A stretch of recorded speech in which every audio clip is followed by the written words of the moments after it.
Hello everyone, मैं हूं खुशबू। आज फिर से लाई मैं आपके लिए एक न्यू वीडियो। जैसा कि देख रहे हैं, ये जो वीडियो है ये है आपका यूपी एपीओ के प्रीवियस के क्वेश्चन पेपर में सॉल्व कराने वाली हूँ। बहुत सारी डिमांड आ रही थी, बहुत सारे ऐसे एस्पिरेंट्स हैं जिनके पास बुक नहीं है या उनके पास प्रीवियस के क्वेश्चन पेपर नहीं है। आज जो मैं पेपर सॉल्व कराऊंगी वो कराऊंगी 2015 का, जिसका जो एग्जाम हुआ था वो हुआ था 28 जून 2015 को।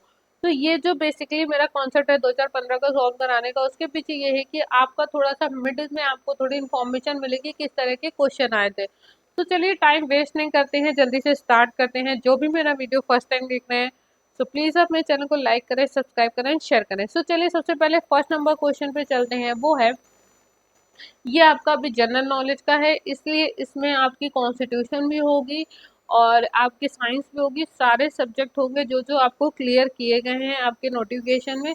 पहला क्वेश्चन है, पुनर्जागरण निम्नलिखित में किस एक अवधारणा पर अवलंबित है, यानी कि क्या एक कॉन्सेप्ट रहा है पुनर्जागरण का। ईश्वर इस सृष्टि का केंद्र है, पोप इस सृष्टि का केंद्र है, मनुष्य इस सृष्टि का केंद्र है, नन ऑफ द अबव। यानी कि इसका राइट आंसर होगा मनुष्य सृष्टि का केंद्र, man is the centre of the universe. Second number question आता है, भारतीय संविधान की प्रस्तावना में दो शब्द समाजवादी और पंथ निरपेक्ष किस वर्ष में जोड़े गए थे, यानी कि कौन से ईयर में ये दो वर्ड जोड़े गए थे। तो इसका आंसर होगा ए। कॉन्स्टिट्यूशन इसलिए पूछी गई क्योंकि ये जीके का पार्ट है, यानी कि इंडियन पॉलिटी। भारतीय संविधान के अनुसार निम्नलिखित में से किसको नए राज्य की स्थापना की शक्ति प्रदान की गई है। ये चार ऑप्शन इसलिए दिए गए हैं बिकॉज इसमें क्वेश्चन का मतलब ये है कि किसके पास राज्य को बनाने की शक्ति है। तो इसकी शक्ति किसको पास है, पार्लियामेंट को। उसके बाद आता है, भारत में प्रधानमंत्री निर्वाचित होता है, चयनित होता है, नामित होता है, नियुक्त होता है। नियुक्त कैसे होता है ये सभी को पता है कि मंत्रिमंडल की जो बैठक होती है उसके बाद नियुक्त किए जाते हैं। ठीक है। उसके बाद फिफ्थ नंबर क्वेश्चन, भारतीय संविधान के अनुसार निम्नलिखित से कौन सर्वोच्च है, राष्ट्रपति, सर्वोच्च न्यायालय, संसद, संविधान। तो सभी को पता है कि संविधान, क्योंकि संविधान में ही हमारी सारी चीजें, सारे रूल रेगुलेशन, सारे राइट्स लिखे हुए हैं। उसके बाद आता है, उत्तर प्रदेश के लोक आयुक्त निम्नलिखित में से किसे अपना त्याग पर संबोधित करेंगे, यानी कि उत्तर प्रदेश के जो लोकायुक्त होंगे वो किसको अपना रिजाइन लेटर देंगे, रेजिग्नेशन लेटर देंगे। ठीक है। उत्तर प्रदेश के मुख्यमंत्री को, उत्तर प्रदेश के राज्यपाल को, उत्तर प्रदेश के मुख्य न्यायाधीश को, विधानसभा के अध्यक्ष को। तो किसको देंगे, राज्यपाल को। उसके बाद आता है सेवन नंबर क्वेश्चन, अकबर के, अब यहाँ पे हिस्ट्री स्टार्ट हो गई, अभी तक इंडियन पॉलिटी थी। अकबर के शासनकाल में राजस्व व्यवस्था हाथों में थी, बैरम खां के, मान सिंह के, बीरबल के, टोडरमल के। यानी कि अकबर के शासनकाल में जो रेवेन्यू डिपार्टमेंट था वो किसके हाथ में था। तो किसके हाथ में था, आपका टोडरमल के हाथ में। निम्नलिखित में से किसने सर्वप्रथम पुनर्जागरण शब्द का प्रयोग किया था, मैक्सवेल, दांत, थॉमस एक्विनास और कांट। किसने किया था, ए, यानी कि मैचलेट ने। उसके बाद आता है 2013 में विश्व का सर्वाधिक कॉफी उत्पादक देश रहा है, यानी कि सबसे ज्यादा 2013 में किसने कॉफी को बनाया यानी कि प्रोड्यूस किया है, इथोपिया, मैक्सिको, वियतनाम और ब्राजील। यानी कि इसका आंसर क्या होगा, ब्राजील। उसका 10 नंबर क्वेश्चन, निम्नलिखित भारतीय राज्यों में से कौन बांग्लादेश की सीमा नहीं बनाता है, असम, मेघालय, मणिपुर और त्रिपुरा। तो कौन सा होगा, सी। उसके नंबर 11 नंबर क्वेश्चन, 2011 में विश्व का सर्वाधिक सोना उत्पादक देश है, संयुक्त राज्य अमेरिका, ऑस्ट्रेलिया, चीन, दक्षिण अमेरिका। तो इसका करेक्ट आंसर होगा सी। अब हम चलते क्वेश्चन नंबर 12 पे, जो कि है, क्षेत्रफल में विश्व का सबसे बड़ा द्वीप है, यानी कि क्षेत्रफल के हिसाब से विश्व का सबसे बड़ा द्वीप कौन सा है, कोको, मेडास्कर, ग्रीनलैंड, कनारी। सी होगा, क्या होगा आपका, ग्रीनलैंड। उसके बाद आता है, आश्वन हाई डैम निम्नलिखित नदियों में से किस पर बनाया गया है, कोलंबिया नदी, डैन्यूब नदी, नील नदी, इरावती नदी। यानी किस पर बनाया गया है, नील नदी। निम्नलिखित देशों में से किसकी जनसंख्या 2014 में सर्वाधिक थी, यानी कि 2014 में किसकी जनसंख्या सबसे ज्यादा थी, रूसी संघ, बांग्लादेश, जापान, मैक्सिको। किसकी थी, बांग्लादेश की। उसका था 50 नंबर क्वेश्चन, निम्नलिखित देशों में से कौन भौगोलिक क्षेत्रफल के संदर्भ में विश्व का दूसरा सबसे बड़ा देश है, चीन, कनाडा, ऑस्ट्रेलिया, संयुक्त राज्य। क्या होगा, कनाडा। निम्नलिखित में से कौन प्राय भारतीय आईटी सेक्टर के जनक के रूप में वर्णित किए जाते हैं, एनआर नारायण मूर्ति, टाटा, जमशेदजी, ललित मोदी, उपयुक्त में से कोई नहीं। तो पहला क्या होगा, एनआर नारायण मूर्ति। उसके आता है 70 नंबर क्वेश्चन, सर्वोच्च न्यायालय के न्यायाधीश अपना पद पत्र लिखकर त्याग सकते हैं। यानी कि जो सुप्रीम कोर्ट के जज होंगे अगर उनको रिजाइन देना होगा तो वो किसको देंगे? भारत के मुख्य न्यायाधीश को, राष्ट्रपति को, प्रधानमंत्री को या विधि मंत्री को? तो किसको देंगे? राष्ट्रपति को। यानी कि आर्टिकल संविधान के आर्टिकल 124 के अकॉर्डिंग सर्वोच्च न्यायालय का न्यायाधीश राष्ट्रपति को संबोधित अपने हस्ताक्षर सहित लेख द्वारा अपना पद त्याग कर सकेगा। निम्नलिखित में कौन सा पदार्थ विटामिन ए का प्रचुरतम स्रोत है? खमीर, पनीर, गोल्डन धान, संतरा। यानी सी होगा विटामिन ए। निम्नलिखित में से किसको सफेद सोना कहा जाता है? पारा, प्लेटिनम, पेट्रोलियम। उपयुक्त में से कोई नहीं, तो किसको कहा जाता है? प्लेटिनम। जून 2015 तक युद्ध में कितनी बार नाभिकीय आयुधों का प्रयोग किया गया था? 5, 4, 3, 2। किसका किया गया था? 2 का। निम्नलिखित में से किसको लाल ग्रह कहा जाता है? चंद्रमा, बृहस्पति, शनि, मंगल। तो इसका करेक्ट आंसर होगा आपका मंगल। अब क्यों कहा जाता है, यहाँ पे आपका क्लैरिफिकेशन दिया गया कि मंगल ग्रह लाल गेंद की भांति प्रतीत होता है। मतलब कि जब आप उसको स्कोप से देखते हैं तो उसमें कैसा दिखता है? लाल गेंद की तरह, इसीलिए इसको लाल ग्रह कहा जाता है। उसके बाद आता है निम्नलिखित में कौन सा रोग विषाणु जनित है? देखिए यहाँ पे आपकी ज्योग्राफी भी कनेक्ट कर रही है, यहाँ पे आपकी बायो भी कनेक्ट कर रही है, यहाँ पे आपके सभी कनेक्शन हो रहे हैं। डिप्थीरिया, मलेरिया, हैजा, यकृत शोथ। तो इसका करेक्ट आंसर होगा यकृत शोथ यानी कि हेपेटाइटिस। उसके बाद आता है मिकास, एक नई तकनीकी जो उपयोग होती है एंजियो एंजियोप्लास्टी, बाईपास सर्जरी में, घुटना प्रत्यारोपण शल्य क्रिया में यानी कि नी रिप्लेसमेंट सर्जरी और ब्रेन सर्जरी। तो इसका करेक्ट आंसर होगा बाईपास सर्जरी। ठीक है। आई इसरो का पूर्ण रूप क्या है? यानी कि इसरो का फुल फॉर्म क्या है? Indian statical record organisation, Indian scientific research organisation, Indian space research organisation, Indian space research organisation. जैसे कि आपका यूएस में नासा, उसी तरीके से इंडिया में क्या है? इसरो है। तो इसका करेक्ट आंसर होगा डी। 25 नंबर क्वेश्चन, निम्नलिखित से कौन सा यौगिक चाय की पत्तियों में विद्यमान नहीं है? एटोप्रीन, थीन, थियोब्रोमीन और थियोफिलिन। यानी कि ए होगा। 26 नंबर का भूमि आधारित संवर्धन प्रणाली प्राप्त करने वाला भारत का कौन सा प्रथम हवाई अड्डा होगा? ये आपका करंट अफेयर आ गया यहाँ पे। अहमदाबाद हवाई अड्डा, मुंबई हवाई अड्डा, चेन्नई हवाई अड्डा, वाराणसी हवाई अड्डा। तो कौन सा होगा? अहमदाबाद हवाई अड्डा। निम्नलिखित में से किसने कुछ में भारत की प्रथम वातानुकूलित डेमू ट्रेन की शुरुआत की है? ये भी आपका करंट अफेयर होगा। प्रधानमंत्री, रेल मंत्री, केरल के मुख्यमंत्री, विज्ञान एवं प्रौद्योगिकी मंत्री। तो आपका करेक्ट आंसर क्या होगा? रेल मंत्री, क्योंकि यहाँ पे ट्रेन की बात हो रही है तो किसने शुरुआत की होगी? रेल मंत्री ने। ग्लोबल पीस इंडेक्स 2015 के अनुसार निम्नलिखित में से कौन सा देश सबसे अधिक शांतिपूर्ण है? Brazil, Denmark, Iceland, Ireland. तो सी होगा आइसलैंड। ग्लोबल पीस इंडेक्स 2015 के अनुसार निम्नलिखित में से कौन सा देश कम शांतिपूर्ण है? मिस्र, पाकिस्तान, इराक, सीरिया। देखिए इससे आपको एक चीज क्लियर हो रही होगी कि 2015 का पेपर सॉल्व करा तो उसमें करंट अफेयर बहुत ज्यादा पूछे गए हैं। ठीक है, तो इससे ये कॉन्सेप्ट निकल के आ रहा है। तो क्या होगा? D, Syria. वित्त मंत्रालय के अनुसार निम्नलिखित में किस राज्य का पर सबसे अधिक प्रति व्यक्ति कर्ज है? गोवा, मिजोरम, सिक्किम, हिमाचल प्रदेश। तो क्या होगा? ए। भारत का प्रथम स्टेम कोशिका बैंक खोला गया यानी कि स्टेम सेल बैंक कोलकाता में, नई दिल्ली में, चेन्नई में, हैदराबाद में। किसमें? चेन्नई में। निम्नलिखित से कौन सा तूफान दक्षिण चीन के हेनान प्रांत से टकराया है? कैटरीना, हुदहुद, कुजरा, फिलिन। यानी कौन सा है? कुजरा, कुजिरा। उसका था निम्नलिखित में से किस देश में हाल ही में अपनी लगभग बेकार हो चुकी राष्ट्रीय चलनी मुद्रा को त्यागने का फैसला किया? दक्षिण अफ्रीका, केन्या, सूडान, जिम्बाब्वे। क्या होगा? जिम्बाब्वे। निम्नलिखित में से किस देश में 16वां विश्व संकट सम्मेलन आयोजित किया गया था? Nepal, Thailand, Bhutan, Bahrain. यानी कौन सा होगा? थाईलैंड। निम्नलिखित में से किस भारतीय गणितज्ञ ने दशमलव प्रणाली खोज की थी? ये तो सभी को पता है, आर्यभट्ट, पिंगल, गार्गी, भास्कर। ठीक है, तो यहाँ भारतीय इन्होंने यहाँ पे दशमलव की बात हो रही तो किसने की थी? बी। किसने? पिंगल ने। निम्नलिखित में से किस ऋषि ने गायत्री मंत्र की रचना की थी? वरिष्ठ, विश्वामित्र, भृगु, गार्मी। किसने की थी? विश्वामित्र जी ने। निम्नलिखित में से किसने जैन धर्म में ब्रह्मचार्य के सिद्धांत को तोड़ा था? पारसनाथ, नेमिनाथ, महावीर। उपयुक्त में से कोई नहीं, कौन सा होगा? महावीर। निम्नलिखित में से किसका उल्लेख ऋग्वेद में नहीं है? जनपद, जन, कुल, ग्राम। आंसर होगा जनपद। निम्नलिखित में से किस जेल में राजेंद्र लाहिड़ी को फांसी दी गई थी? फैजाबाद, गोरखपुर, गोंडा, लखनऊ। किसमें दी गई थी? सी, गोंडा में। काकोरी ट्रेन डकैती केस के लिए राम प्रसाद बिस्मिल, यानी कि यहाँ पे आपकी मॉडर्न हिस्ट्री का एक क्वेश्चन आ गया है। ठीक है, यहाँ से आपकी क्या स्टार्ट हो गई? Modern history. हाल ही में निम्नलिखित में किसको नया केंद्रीय सतर्कता आयुक्त नियुक्त किया गया है? टीएम भसीन, केवी चौधरी, प्रदीप कुमार, उपयुक्त में से कोई नहीं। तो क्या होगा आपका? केवी चौधरी। निम्नलिखित में से कौन विश्व पर्यावरण दिवस 2015 के लिए मेजबान देश था? ब्राजील, इटली, चीन, ऑस्ट्रेलिया। तो क्या होगा आपका? इटली।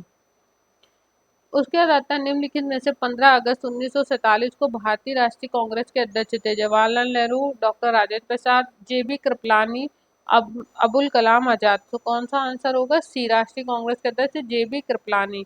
सत्याग्रह शब्द दिया गया था महात्मा गांधी जी द्वारा, मगन लाल गांधी द्वारा, देवदास गांधी द्वारा, कस्तूरबा गांधी द्वारा। तो इसका राइट आंसर होगा मगन लाल गांधी द्वारा। भारत का सर्वप्रथम गवर्नर जनरल नियुक्त किया गया था? 1774, 1833, 1858, 1911। इसका करेक्ट आंसर होगा बी।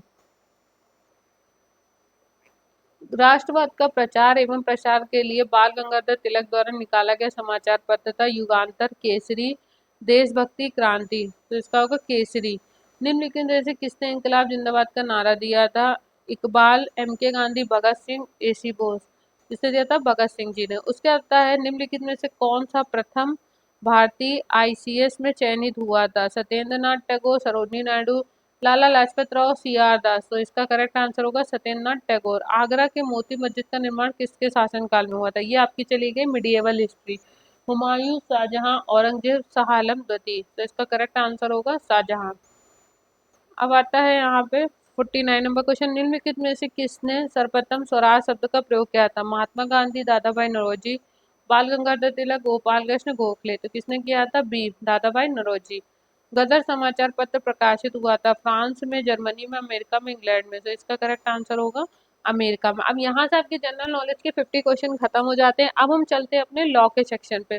तो देखिए, इसका जो बेसिकली एक कॉन्सेप्ट था वो ये था कि आपकी करंट अफेयर भी थी, आपकी मॉडर्न हिस्ट्री भी थी, कॉन्स्टिट्यूशन के भी आपके क्वेश्चन थे जिसमें आपकी इंडियन पॉलिटी से रिलेटेड थे, और जिसमें आपकी एंशियंट हिस्ट्री भी थी, बट आपकी मिडिएवल, आपकी मॉडर्न, करंट अफेयर, ये सब का जो मिक्सचर था वो ज़्यादा था। इंडियन पॉलिटी ज़्यादा थी और आपकी साइंस भी ज़्यादा थी। तो ये थे 50 क्वेश्चन। अब हम चलते हैं लॉ के भाग पे। मुस्लिम माता पिता के बच्चे दंड प्रक्रिया संहिता की धारा 125 के अधीन भरण पोषण के हकदार नहीं है? सीआरपीसी की धारा 125 भरण पोषण की बात करती है। यदि तलाकशुदा पत्नी के साथ रहते हैं तो दंड प्रक्रिया संहिता की धारा 125 के अधीन भरण पोषण के हकदार नहीं है, भरण पोषण के हकदार है, दंड प्रक्रिया संहिता के शासित नहीं। तो इसका करेक्ट आंसर होगा कि जो हमारी दंड प्रक्रिया संहिता 125 है उसमें धर्मनिरपेक्ष है। इसका किसी भी धर्म विशेष यानी कि किसी स्पेशल रिलीजन के लिए नहीं बनाया गया है। इसीलिए इसका करेक्ट आंसर सी इसलिए होगा क्योंकि इसके लिए कोई स्पेसिफिक रिलीजन के लिए लॉ ये सेक्शन नहीं बनाया गया है, इसीलिए मुस्लिम के लिए भी लागू होगा। वारंट मामले का अस्थायी अपराध से संबंधित यानी warrant case means a case relating to an offence मृत्युदंड से दंडनीय और आजीवन कारावास या 2 वर्ष से अधिक कारावास से दंडनीय, 2 वर्ष से अनधिक कारावास से दंडनीय। ए और बी। देखिए, ए और बी क्यों होगा, उसका रीजन क्या है? मृत्युदंड भी आपका क्या होता है? कॉग्निबल ऑफेंस होता है, यानी कि जिसमें जमानत नहीं मिलती है और संज्ञेय अपराध होता है। और आपका बी इसलिए होगा क्योंकि इसमें 2 वर्ष से अधिक के कारावास की बात करी जा रही है। जहां आपका 2 वर्ष से अधिक का कारावास होता है वो आपका कॉग्निबल ऑफेंस हो जाता है। ठीक है। उसके बाद आता है आपका का पर एक बार चोरी और दूसरी बार गौरवपति का का आरोप है, तो का पर चोरी करने और गौरवपति के आरोप अलग अलग लगेंगे। ठीक है। पर यहाँ पे आरोप की बात हो रही है, पहले तो आप इस केस लॉ को समझिएगा। पर चोरी और गौरवपति के आरोप एक साथ लगेंगे। का चोरी और गौरवपति के लिए विचारण एक साथ होगा। पर चोरी और गौरवपति के आरोप एक साथ लगेंगे परंतु उनका विचारण अलग अलग होंगे। यहाँ पे सिर्फ पूछा जा रहा है का आरोप है। ठीक है, तो इसका करेक्ट आंसर होगा ए। उसके बाद आता है दंड प्रक्रिया संहिता की धारा 145 के अधीन स्थावर संपत्ति के बारे में विवाद के कार्यपालक मजिस्ट्रेट किस प्रश्न का निर्णय कर सकता है? कब्जा और हक का, वास्तविक कब्जा, हक और उपयुक्त सभी, तो इसका आंसर होगा बी, वास्तविक कब्जा। उसके बाद आता है आपका प्रथम सूचना रिपोर्ट अपराध कारित करने होने की सूचना मात्र है। देखिए ये जैसे आपके यूपीएससी में एनसीईआरटी में क्वेश्चन पूछे जाते हैं, ये उसी पे बेसिक क्वेश्चन है। और प्रथम सूचना इसमें क्या होता है कि आपके दोनों भी सही हो सकते हैं, आपका एक भी सही हो सकता है, तो उसी तरीके से आपके ऑप्शन होंगे, तो आपको क्वेश्चन बहुत अच्छे से रीड करना होगा। प्रथम सूचना रिपोर्ट अपराध कारित होने की सूचना मात्र है। प्रथम सूचना रिपोर्ट अपने आप में एक सारभूत साक्ष्य है। तो देखिए प्रथम सूचना रिपोर्ट अपराध कारित होने की सूचना मात्र है, ठीक है। प्रथम सूचना अपने आप में एक सारभूत साक्ष्य है, तो आपका क्या होगा, एक सही है परंतु दो क्या है, गलत है, ठीक है। उसके बाद का चोरी का अभियुक्त है, गिरफ्तारी के पश्चात 90 दिन निरोध में रखा जाता है, दोषित होने पर 1 वर्ष का कारावास दिया जाता है। क्या वह 90 दिन की मुजराई का दावा कर सकता? हाँ नहीं। 45 दिन के लिए मुजराई मिलेगी, 30 दिन की मुजराई के लिए। तो यहाँ पे आपका होगा यस। दंड प्रक्रिया संहिता की धारा 428 के अनुसार अभियुक्त द्वारा मांगी गई निरोध की अवधि का कारावास के दंडादेश के विरुद्ध मुजरा किया जाएगा, ठीक है। तो यहाँ पे सेट ऑफ की बात करी जा रही है। उसके बाद आता है निम्नलिखित में से कौन सा उपचार दंड प्रक्रिया संहिता में प्रावधानित नहीं है, यानी कि which one of the following remedies have not, ये तो गलत लिखा हुआ है, been provided under the criminal procedure code. निर्देश यानी कि रेफरेंसेस, रिव्यू यानी कि पूर्वावलोकन, रिवीजन यानी कि पुनरीक्षण, अपील। तो इसका करेक्ट आंसर होगा पूर्वावलोकन। उसके बाद दंड प्रक्रिया संहिता की निम्नलिखित कौन सी धारा विवाह के विरुद्ध अपराध के वियोजन के संबंध में है? सेक्शन 198, 199, 197 उपयुक्त में से कोई नहीं, तो इसका करेक्ट आंसर होगा ए। इसके लिए तो आपको सेक्शन याद करना है, इसके लिए कुछ क्लियर करने की जरूरत नहीं है। दंड प्रक्रिया संहिता की कौन सी धारा बंदी प्रत्यक्षीकरण डेट से मिलती जुलती है, यानी कि जो बंदी प्रत्यक्षीकरण डेट नहीं लेकिन उससे मिलती जुलती है, 96, 97, 98, 99। तो इसका करेक्ट आंसर होगा बी, 97। एक न्यायिक मजिस्ट्रेट संस्वीकृति अभिलिखित कर सकता है, यानी कि कन्फेशन, जब अपना कोई कबूल करता है, कन्फेशन करता है, तो उसको क्या करा जाएगा, रिकॉर्ड किया जा सकता है विचारण के दौरान, यानी कि ट्रायल के टाइम पे, जांच के दौरान, अन्वेषण के दौरान, उपयुक्त सभी। तो इसका करेक्ट आंसर क्या होगा, अन्वेषण यानी कि इन्वेस्टिगेशन के टाइम पे। तो ये सीआरपीसी के सेक्शन 164 सब सेक्शन 1 के अनुसार इसमें दिया गया है कि कोई भी मेट्रोपोलियन मजिस्ट्रेट, महानगर मजिस्ट्रेट या न्यायिक मजिस्ट्रेट, चाहे उस मामले में अधिकारित हो, यानी कि उसकी अधिकारता हो, उसकी पावर हो या ना हो, उस अध्याय के अधीन या प्रवृत्त किसी अन्य विधि के अधीन किसी इन्वेस्टिगेशन के दौरान या जांच, इंक्वायरी या ट्रायल प्रारंभ होने के पहले, यानी कि शुरू होने के पहले किसी समय कन्फेशन को रिकॉर्ड कर सकता है। अभिभाषक सौदेबाजी यानी कि प्री बार्गेनिंग प्रावधान किस पर लागू होते हैं? भारत की सामाजिक आर्थिक स्थितियों पर प्रभाव डालने वाले अपराधों पर, स्त्रियों के विरुद्ध अपराधों पर, 14 वर्ष से कम आयु के बालकों के विरुद्ध अपराधों पर, उपयुक्त में से कोई नहीं। तो आंसर कौन सा होगा, डी। यदि किसी न्यायालय का पीठासीन न्यायाधीश निर्णय में हस्ताक्षर नहीं करता है, तिथि अंकित नहीं करता, तो ये है असाध्य प्रक्रियात्मक प्रक्रियात्मक अनियमितता है। और दंड प्रक्रिया संहिता की धारा 465 सबसेक्शन 1 के अधीन साध्य प्रक्रियात्मक अनियमितता है, तात्विक अनियमितता है या अविधिकता है, ठीक है। इसका करेक्ट आंसर आपका होगा बी।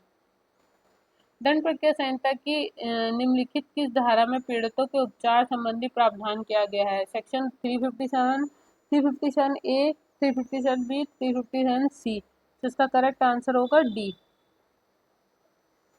उसके बाद आता है 64 नंबर क्वेश्चन, दंड प्रक्रिया संहिता की धारा 24 के अंतर्गत लोक अभियोजक के से अभिप्रेत है, यानी कि लोक अभियोजक का मतलब क्या है, उसमें शामिल है धारा 24 के अंतर्गत नियुक्त कोई व्यक्ति, लोक अभियोजन के निर्देशों के अधीन कार्य करने वाला कोई व्यक्ति, बोथ ए और बी और नन ऑफ द दीस, यानी कि इनमें से कोई नहीं। तो सेक्शन होगा सी। सी का मतलब ये है कि जहाँ पे ए की बात करें, यानी कि सेक्शन नंबर 24 में कोई भी अपॉइंटेड होगा, वो होगा आपका पब्लिक प्रोसिक्यूटर। और बी यानी कि लोक अभियोजन के निर्देशों के अधीन कार्य करने वाला कोई व्यक्ति, यानी कि जो कोई किसी को डायरेक्ट कर रहा है, यानी कि कोई भी पब्लिक प्रोसिक्यूटर किसी को डायरेक्ट कर रहा है, तो वो भी किस में आएगा, आपका इसके आंसर में आएगा। उसके बाद आता है सेक्शन नंबर 65, क्वेश्चन नंबर 65। दंड प्रक्रिया संहिता की निम्नलिखित में से कौन सी धारा प्रतिकर भुगतान न्याय से संबंधित है? 355, 356, 357, 359। तो सी आता है आपका 357। दंड प्रक्रिया संहिता की निम्नलिखित कौन सी धारा प्रतिकर भुगतान न्याय से संबंधित है और ये प्रावधान पाए जाते हैं? 328, 331, 350, 334। तो इसका करेक्ट आंसर होगा सभी धाराएं।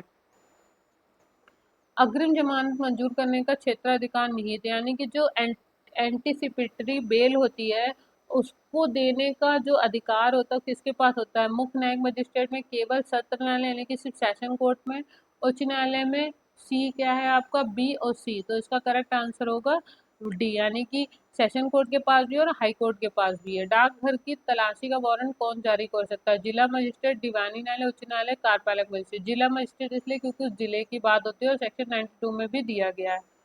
उसके बाद आता है भारतीय दंड संहिता के अध्याय 21 के अंतर्गत मानहानि के अपराध का संज्ञान लिया जाता है पुलिस रिपोर्ट पर, पीड़ित व्यक्ति के परिवार पर यानी कि कंप्लेंट पर और न्यायालय द्वारा सतह उपरोक्त सभी प्रकार। तो इसका करेक्ट आंसर होगा आपका पीड़ित व्यक्ति के परिवार पर।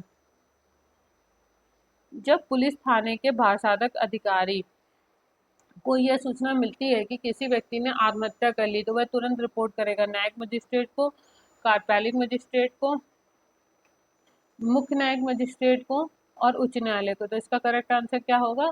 आपका कार्यपालिक मजिस्ट्रेट को। उसके बाद दंड प्रक्रिया संहिता की धारा 154 के अधीन संज्ञेय अपराध की सूचना मिलने पर पुलिस अधिकारी एक प्रथम सूचना रिपोर्ट दर्ज करने हेतु बाध्य है। यह निम्न विभाग में उच्चतम न्यायालय द्वारा संप्रेषित है, यानी कि police officer is bound to register an FIR upon receiving any information relating to commission of cognizable offence, यानी कि यहाँ पे संज्ञेय अपराध की बात कर रहे हैं जो नॉन बेलेबल ऑफेंस होते हैं। Under section 154 of CrPC it was observed by the section supreme court in the case of Lalita Kumari बनाम उत्तर प्रदेश राज्य, कल्याण बनाम उत्तर प्रदेश राज्य, नंद कुमार बनाम छत्तीसगढ़ राज्य, नरेंद्र बनाम राजस्थान राज्य। ठीक है, तो इसका करेक्ट आंसर क्या होगा? ललिता कुमारी बनाम उत्तर प्रदेश राज्य। अब यहाँ पे आ जाता है पुलिस एक्ट। पुलिस अधिनियम 1861 की निम्न धारा में से कहा गया है कि एक पुलिस अधिकारी सदैव कर्तव्य पर रहता है, उसे जिले में कहीं भी तैनात किया जा सकता है। यानी कि यहाँ पे बात करी जा रही है कि पुलिस अधिकारियों के ट्रांसफर से रिलेटेड बात की जा रही है कि कहाँ पे उनको तैनात किया जा सकता है। ट्रांसफर अलग चीज होती है, तैनात अलग चीज हो जाती है। ठीक है, तो यहाँ पे सेक्शन 20, 21, 22, 23। तो इसका करेक्ट आंसर क्या होगा आपका? Section number 22। फिर आता है पुलिस अधिनियम 1861 की धारा 7 संबंधित है विभागीय कार्रवाई से, न्यायिक कार्रवाई से। ए और बी उपयुक्त में से कोई नहीं। तो इसका करेक्ट आंसर होगा ए, यानी कि विभागीय कार्रवाई से। उसके बाद आता है उत्तर प्रदेश पुलिस विनियमों के अंतर्गत ग्राम चौकीदार उत्तरदायी होता है जिला पुलिस अधीक्षक के प्रति, यानी कि उसकी क्या रिस्पॉन्सिबिलिटी होती है, किसके लिए वो रिस्पॉन्सिबल होता है? जिला पुलिस अधीक्षक के प्रति, पुलिस अधीक्षक के प्रति, ग्राम प्रधान के प्रति, जिला मजिस्ट्रेट के प्रति। तो इसका करेक्ट आंसर क्या होगा? जिला मजिस्ट्रेट के प्रति। दंडादेश जो मुख्य न्यायिक मजिस्ट्रेट दे सकेंगे: मृत्युदंड, आजीवन कारावास, 7 वर्ष से अधिक की अवधि के लिए कारावास, 7 वर्ष से कम की अवधि के लिए कारावास। यहाँ पे बात हो रही है कि मुख्य न्यायिक मजिस्ट्रेट कितने टाइम का दंड दे सकते, कितने टाइम की पनिशमेंट दे सकते हैं। तो करेक्ट आंसर क्या होगा? डी, यानी कि 7 वर्ष से कम की अवधि के लिए। दंड प्रक्रिया संहिता की निम्नलिखित धाराओं में से किस धारा में साक्षी की भाव भंगिमा के बारे में टिप्पणियां अभिलिखित करने का प्रावधान है? तो यहाँ पे सेक्शन 228, 280, 278, 270। इसका करेक्ट आंसर क्या होगा? बी, 280। निम्नलिखित में से थाने का बारसाधक अधिकारी कौन है? मुख्य कांस्टेबल, पुलिस का सहायक, उप निरीक्षक, पुलिस का उप निरीक्षक, उप पुलिस अधीक्षक। तो इसका करेक्ट आंसर क्या होगा? आपका सी। इसके बारे में किसमें दिया गया है? यूपी पुलिस एक्ट में। उसके बाद है चिकित्सा अधिकारी उपहति या मृत्युपरांत, यानी कि कोई इसी तरह की कोई इंजरी या डेथ हो जाती है उसके परीक्षण रिपोर्ट की कितनी प्रतियां तैयार की जाती है, यानी कि कितनी कॉपी तैयार की जाती हैं? 2 प्रतियां, 3 प्रतियां, 4 प्रतियां या उतनी प्रतियां जितनी पीड़ित की संबंधी मांग है। तो इसका करेक्ट आंसर क्या होगा? बी, यानी कि 3 प्रतियां। उत्तर प्रदेश पुलिस रेगुलेशन के निम्नलिखित में से किस पैरा में प्रावधानित है कि विशेष अफसरों को छोड़कर सिविल पुलिस के सिपाही सशस्त्र नहीं होते हैं। 58, 59, 61, 63, तो इसका करेक्ट आंसर होगा सी। 80 नंबर क्वेश्चन, सशस्त्र पुलिस में प्रधान कांस्टेबलों को नियुक्त जिला पुलिस बल से पदोन्नति द्वारा निम्नलिखित में से कौन करेगा, यानी कि जब इनका किसी भी तरीके का प्रमोशन होगा तो वो कौन करेगा। सहायक पुलिस अधीक्षक, उप पुलिस अधीक्षक और पुलिस अधीक्षक की सलाह करके मजिस्ट्रेट, तो इसका करेक्ट आंसर क्या होगा, पुलिस अधीक्षक। 81 पुलिस अधिनियम की धारा 15(3) जो के अंतर्गत अतिरिक्त पुलिस बल का खर्च निम्न में से किसके द्वारा वहन किया जाएगा, उप क्षेत्र के निवासियों द्वारा, राज्य सरकार द्वारा, स्थानीय निकाय द्वारा, पुलिस विभाग द्वारा, तो इसका करेक्ट आंसर क्या होगा, उस क्षेत्र के निवासियों द्वारा। पुलिस अधिनियम 1861 में मवेशी शब्द के अर्थांतर्गत निम्नलिखित में से कौन शामिल नहीं है, कुत्ता, भेड़, बकरी, उपयुक्त सभी। Animal under the police act, यहाँ पे एनिमल की बात करी जा रही है, तो इसमें किसमें क्या होगा, एक कुत्ता।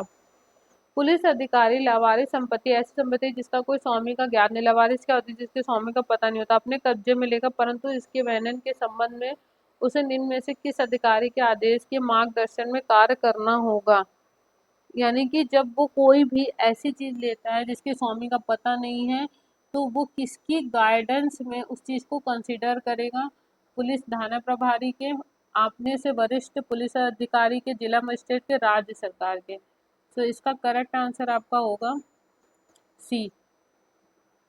84 आता है, पुलिस विनियम के निम्नांकित किस पैरा में यह प्रावधानित है कि पुलिस थाना प्रभारी का यह व्यक्तिगत कर्तव्य है कि वह विकृत चित्त व्यक्ति को अन्य व्यक्तियों के साथ उसी सेल में ना रखें। 160 पैरा 161, 62, 63, तो इसका करेक्ट आंसर क्या होगा, बी। पुलिस अधिनियम 1861 की निम्नांकित कौन सी धारा विशिष्ट पुलिस अधिकारियों की शक्तियों से संबंधित है, सेक्शन 17, सेक्शन 18, 17, सेक्शन 19, सेक्शन 20, तो इसका करेक्ट आंसर क्या होगा, सेक्शन 18। उसका आता है, which one of the following is not correctly matched as per UP police regulation act, यानी कि ये जितने भी आपके दिए हुए हैं आर्म पुलिस चैप्टर 6, इसके चैप्टर को मिलाना है, ठीक है। और इसमें ये दिया गया है कि कौन सा ऐसा करेक्टली मैच नहीं है। यहाँ पे आपको क्या करना है कि जैसे इसमें से ऐसा कौन सा है जो गलत मैच है, तो इसका करेक्ट आंसर क्या होगा, अन्वेषण, यानी कि इसको चैप्टर 10 में नहीं दिया गया है। किसमें दिया गया है, चैप्टर 11 में। पुलिस अधिनियम की निम्नलिखित किस धारा में जिला पुलिस अधीक्षक को त्योहारों के अवसर पर सड़कों पर संगीत विनियमित करने की शक्ति प्राप्त है, सेक्शन 15A, 27, 30, 16, तो करेक्ट आंसर क्या होगा, 30। लोक जमावों जुलूसों को लोक सड़कों, गलियों या मार्गों पर संचालन के लिए इनमें से कौन सा आदेश दे सकता है, थाने का बारसाधक अधिकारी, पुलिस अधीक्षक, मजिस्ट्रेट, उपयुक्त में से कोई भी। करेक्ट आंसर क्या होगा आपका बी, यानी कि पुलिस अधीक्षक। अब इसमें क्या करना है, इसमें मिलाना है, उसमें क्या था, गलत ढूंढना था कौन सा मिलाना है, तो ये तो आपको मिलाना पड़ेगा, ठीक है। अब उसके बाद आता है, का ने खा को मृत्यु की धमकी देकर खा से 10,000 की राशि ले ली, का ने कौन सा अपराध किया, छल का, लूट का, रिश्ते का, उद्धापन का, तो इसका क्या होगा, उद्धापन का, क्योंकि इसके जो इम्पोर्टेंट एलिमेंट्स होते हैं वो होता है स्वयं उसको किसी अन्य को क्षति करने के भय में डालना। लूट नहीं हो सकता, लूट में ज़्यादा लोग होते हैं, ठीक है, किसी तरह कोई चीटिंग नहीं करी, किसी तरह का कोई रिश्त नहीं किया, तो आखिरी क्या अवस्था है, उद्यापन। उसके बाद आता है, संपत्ति का बेईमानी से दुर्विनियोग निम्न में से किसके विरुद्ध अपराध है, चल संपत्ति, अचल संपत्ति, ए और बी, उपयुक्त में से कोई नहीं, क्योंकि आपने जब भी आईपीसी पढ़ी होगी तो वहाँ पे चल संपत्ति की बात होती है। भारतीय दंड संहिता की निम्नांकित किस धारा के अंतर्गत लोक मार्ग पर उतावलेपन या उपेक्षा से कोई वाहन चलाना, 278, 273, 279, 280, तो इसका करेक्ट आंसर क्या होगा, 279। न्यायालय सूत्र को परिभाषित भारतीय दंड संहिता की किस धारा में परिभाषित किया गया था, तो क्या होगा, सेक्शन 20। भारतीय दंड संहिता निम्नलिखित में कौन सी धारा विधि की भूल क्षम्य नहीं है सिद्धांत को समावेश करती है, सेक्शन आपका 77, 78, 79, उपयुक्त में से कोई नहीं, इसका करेक्ट आंसर होगा आपका सी, 76 तथा 79। भारतीय दंड संहिता की धाराएं 304 खा और 498 का आपस में समावेशी नहीं है, केवल उच्चतम न्यायालय द्वारा प्रयोग में लाई जाती है, साधारणतः प्रयोग में नहीं लाई जाती, तो इसका करेक्ट आंसर क्या होगा, आपस में समावेशी नहीं है। का सिविल सेवा में होने का मिथ्या उपदेश करके छाछाय या से प्रवंचना करता है और इस प्रकार बेईमानी से या को उत्प्रेरित करता है कि वह उसे उधार पर माल लेने दे जिसका मूल्य चुकाने का उसका इरादा नहीं है। क द्वारा किया गया अपराध प्रतिरूपण द्वारा छल छल उद्दापन उपयोग में से कोई नहीं, तो इसका करेक्ट आंसर क्या होगा? छल। का खा को जो 19 वर्ष का युवक है एक कॉम्पैक्ट डिस्क अश्लील तस्वीरें अमुदार देखने के लिए बाटका ने भारतीय दंड संहिता की धारा के अंतर्गत अपराध किया? 292, 293, 294, 295। तो इसका करेक्ट आंसर क्या होगा? बी, यानी कि 293। फिर आता है आपका प्रत्येक प्रकार की, ये फिर से आपका एनसीईआरटी बेस्ड क्वेश्चन आ गया कि प्रत्येक प्रकार की लूट में या तो चोरी का उद्दापन होता है, चोरी लूट हो जाती है जब उसके साथ जीवन को जोखिम में डाल दिया जाता है। तो इसका पहला सही किंतु दूसरा गलत, पहला गलत किंतु दूसरा सही, पहला दो दोनों सही, पहला गलत पहला और दो दोनों गलत। तो इसका करेक्ट आंसर क्या होगा? पहला तथा दूसरा दोनों सही है। या को एक बाघ उठा ले जाता है, यह ये जानते कि संभवतः गोली लगने से यह मर जाए, किंतु यह का वध करने का आशय न रखते हुए और सावधान पूर्वक यह को फायदे के आशय से का उस बाघ को गोली चला। कहानियों को बताओ घाव का का कोई दोषी है हत्या का? आपराधिक मानववध जो हत्या दुर्घटना के द्वारा मृत्यु कैद करने का कोई अपराध नहीं, इसमें कोई अपराध नहीं होगा क्योंकि उसने सद्भावना पूर्वक काम किया था और उसका कोई ऐसा इंटेंशन नहीं था। फिर आता है निम्नलिखित में से अनवरत अपराध कौन सा? दुष्प्रेरण, बलात्कार, अपहरण, चोरी। तो कौन सा होगा? अपहरण। भारतीय दंड संहिता के आदि निम्न से कौन सुमेलित नहीं? तो ये आपको मिलाना होगा कौन सा सुमेलित नहीं, यानी कि कौन सा गलत मिला हुआ है। ठीक है। एक बीमा कंपनी में पैसा वसूलने के लिए जानबूझकर अपनी बीमा शुदा दुकान में आग लगा देता। ने कौन सा अपराध किया? रिष्ट, छल, उद्दापन, उपरोक्त में से कोई नहीं। तो कौन सा होगा आपका? ए। मेरे द्वारा मेरी इच्छा के विरुद्ध किया गया कार्य मेरा नहीं है, सिद्धांत ने भारतीय दंड संहिता धारा 94 में स्थान पाया है। विधि तुच्छ कार्यों पर ध्यान नहीं देती है का सिद्धांत भारतीय दंड संहिता धारा 95 नियमित है। एक सही है। ठीक है, ये आपका सेम ऐसे क्वेश्चन है, तो इसका राइट आंसर क्या होगा? एक और दो दोनों सही है। का कुल्हाड़ी से काम कर रहा कुल्हाड़ी का फल उसमें से उछल जाता है और निकट खड़ा व्यक्ति उससे मर जाता है। का दोषियों का हत्या का आपराधिक मानववध जो हत्या नहीं, गंभीर उपपत्ति का कोई अपराध नहीं किया है क्योंकि उसका ऐसा कोई इंटेंशन नहीं था। ठीक है, और उसको 80 के लिए क्या किया जाएगा? उसको उसमें उसको सुरक्षा मिल जाएगी। भारतीय दंड संहिता की निम्न में से किस धारा में भीख मांगने के प्रयोजनों के लिए अपर्याप्तता या व्यपहरण या विकलांगीकरण को वर्णित किया गया? 63, 363, 364, 363 ए, 363, 364 ए। तो इसका करेक्ट आंसर क्या होगा? 363 ए। भारतीय दंड संहिता की धारा 320 में घोर उपपत्ति के अंतर्गत कितने प्रकार की उपपत्तियों को शामिल किया गया? 6, 7, 8, 9। से इसका करेक्ट आंसर क्या होगा? सी, 8। आर बनाम मैकनाटेन विकृत चित्तता एक बचाव से संबंधित है। आर बनाम गोविंदा समान असर से संबंधित है।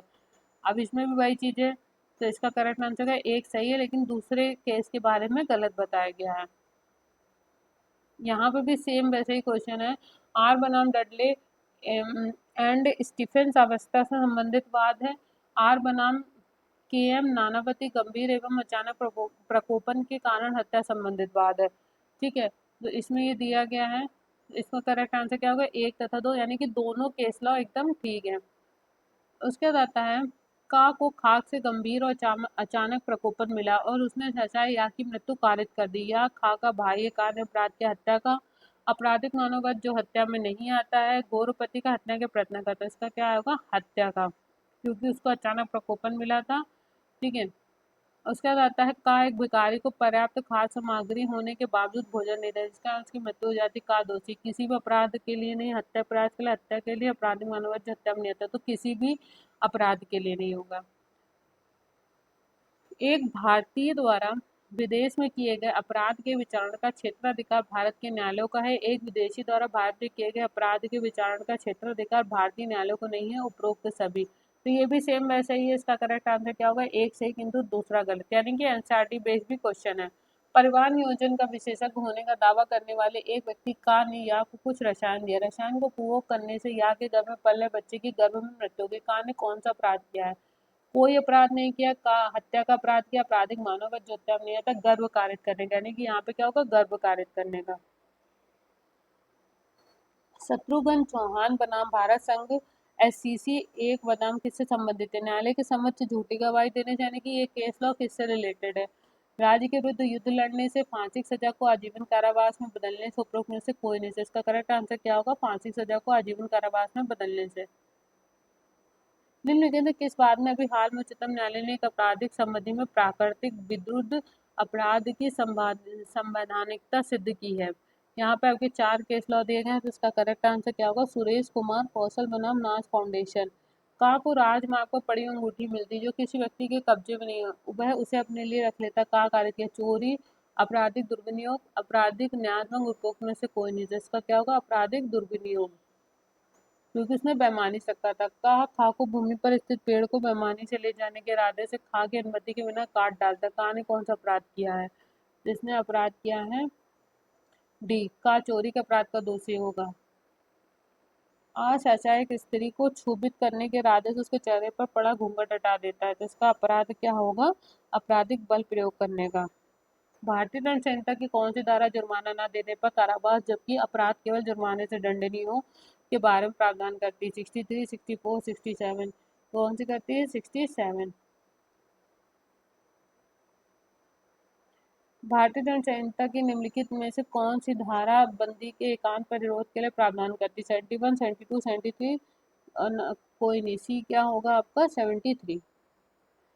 निम्नलिखित कौन से अपराध में दुराचार आवश्यक तथ्य नहीं? हत्या, चोरी, लूट, द्विवाद। किसमें होगा? द्विवाद में। जब दो या दो से अधिक व्यक्ति एक सार्वजनिक स्थान पर लड़ते हैं तथा लोग शांति भंग करते हैं तो वह दोषी होते हैं। बलवा, लूट, दंगा कोई अपराध नहीं। तो किसके होंगे? दंगा।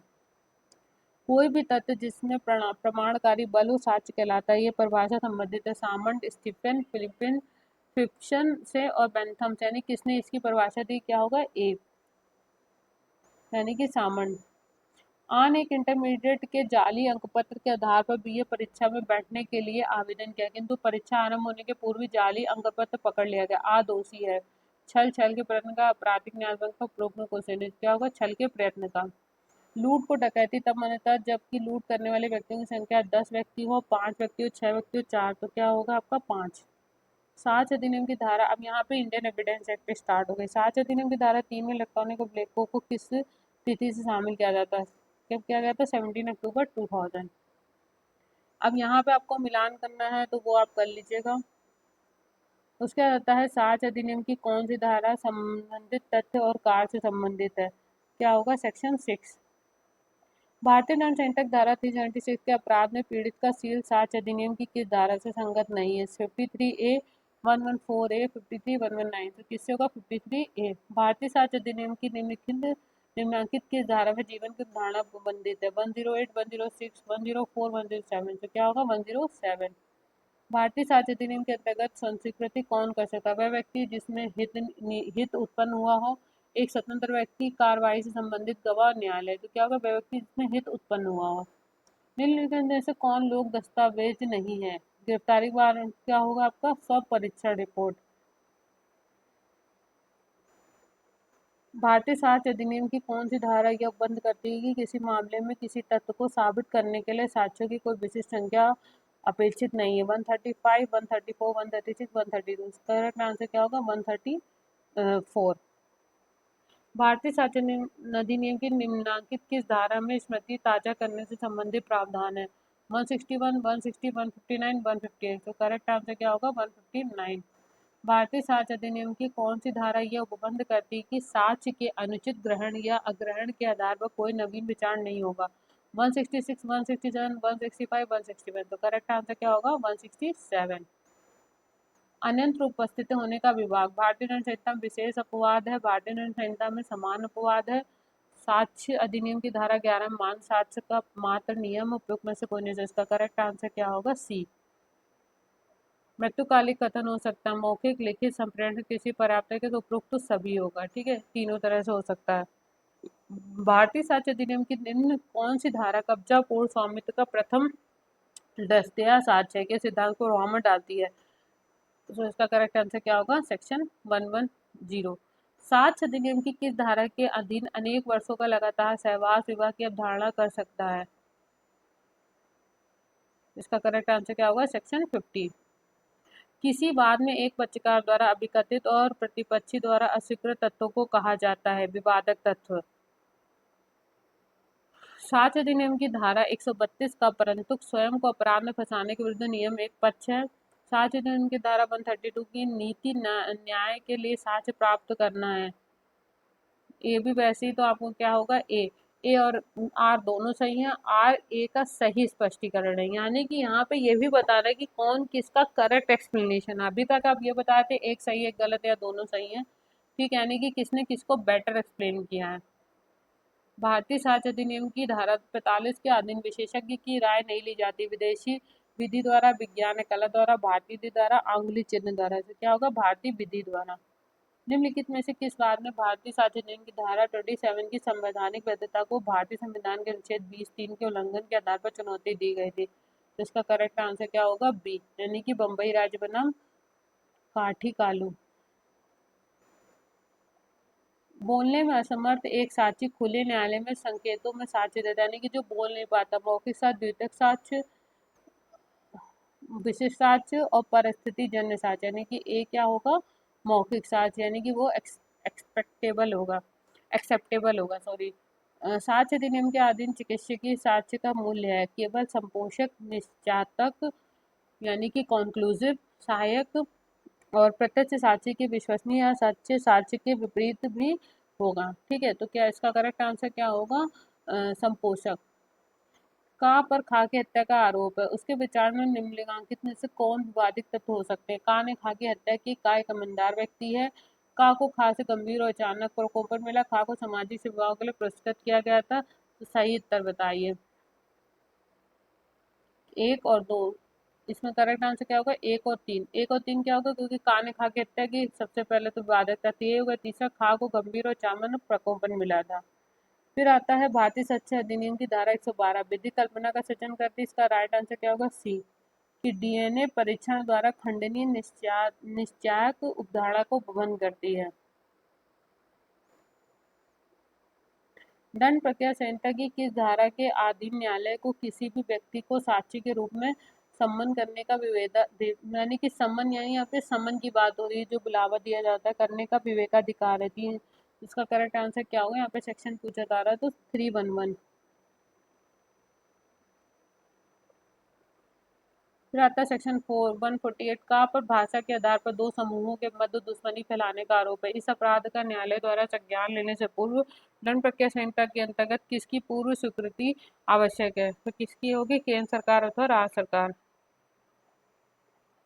आर एम मलकानी बनाम महाराष्ट्र राज्य किसकी गृहता से संबंधित है? इसका करेक्ट आंसर क्या होगा, टेप रिकॉर्ड किया हुआ साक्ष्य। शरद चंद्र डे बनाम गोपाल चंद्र लाहा का वाद संबंधित है, संस्कृति से, षड्यंत्र, धारणा से, विबंध से, यानी कि विबंध से। स्टॉपल।